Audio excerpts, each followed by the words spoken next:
ಎಲ್ಲರಿಗೂ ನಮಸ್ಕಾರ. ನಾನಿವತ್ತು ಏನು ಹೇಳಕ್ ಬಂದಿದ್ದೀನಿ ಅಂತ ಅಂದರೆ PGCET 2026 ಇವತ್ತು ಲಾಸ್ಟ್ ಡೇ ಅಪ್ಲಿಕೇಶನ್ ಸಬ್ಮಿಟ್ ಮಾಡೋಕ್ಕೆ. ಹಾಗೆ ಫೀಸ್ ಪೇಮೆಂಟ್ ಬಗ್ಗೆ ಮಾತಾಡೋದಾದರೆ 10th is the last date fees submit ಮಾಡೋಕ್ಕೆ. ಇವಾಗ ಫೀಸ್ ಎಷ್ಟು ಅಂತ ಕೇಳೋದಾದರೆ ಎಲ್ಲ ಕ್ಯಾಟಗರಿಗೂ 700 ಮಾಡಿದ್ದಾರೆ. ಯಾರಿಗೂ ರಿಸರ್ವೇಷನ್ ಇರೋ ಕ್ಯಾಂಡಿಡೇಟ್ಸ್ಗೂ ಸಹ ಕಮ್ಮಿ ಮಾಡಿಲ್ಲ. ಈ ಸಲ ಎಲ್ಲರಿಗೂ ಒಂದೇ ಥರ 700 ಮಾಡಿದ್ದಾರೆ. ನೆಕ್ಸ್ಟ್ ನಾನ್ ಕರ್ನಾಟಕ ಪೀಪಲ್ಗೆ 2500 ಪರ್ ಹೆಡ್ ಫೀಸ್ ಬರ್ತಾ ಇದೆ.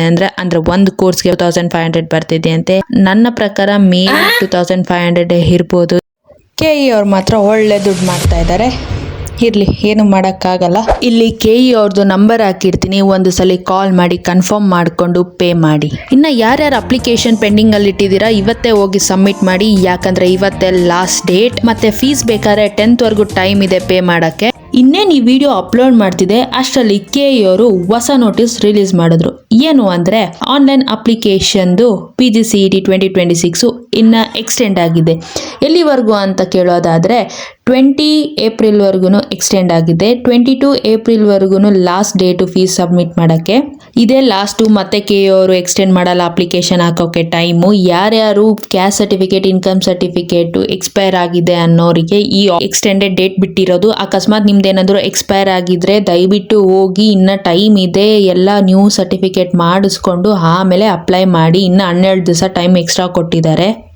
ಅಯ್ಯೋ, ಆಲ್ರೆಡಿ ನಾನು ಜನರಲ್ ಕ್ಯಾಟಗರಿ ಅಂತ ಕೊಟ್ಟಿರೋರು ಅಕಸ್ಮಾತ್ ಏನಾದರೂ ಹಂಗೆ ಕೊಟ್ಟಿರೋರಿದ್ದರೆ ನೀವು ಏನು ಮಾಡಬೇಕು ಅಂದರೆ ಮತ್ತೆ ಲಾಗಿನ್ ಆಗಿದ ತಕ್ಷಣ ಫಸ್ಟ್ ಆಪ್ಷನಿಂದ ಬನ್ನಿ. ಫಸ್ಟ್ ಮೆನುಯಿಂದ ಬಂದಿದ ತಕ್ಷಣ ನೀವು ನೆಕ್ಸ್ಟ್ ಅಂತ ಕೊಟ್ಕೊಂಡು ಹೋಗಿ ಅಲ್ಲಿ ನಿಮಗೆ ಕ್ಯಾಟಗರಿನ ಮತ್ತೆ ಸೆಲೆಕ್ಟ್ ಮಾಡಿ RD ನಂಬರ್ ಎಂಟರ್ ಮಾಡಿದ ತಕ್ಷಣ ಅಲ್ಲಿ ಸೇವ್ ಆಗುತ್ತೆ. ಆವಾಗ ನಿಮ್ಮ ಕ್ಯಾಟಗರಿ ಅಕಸ್ಮಾತ್ ನಿಮ್ದೇನಾದರೂ SC ST ಆಗಿದ್ರೆ ಅಲ್ಲಿ SC STದು ಸೇವ್ ಆಗುತ್ತೆ.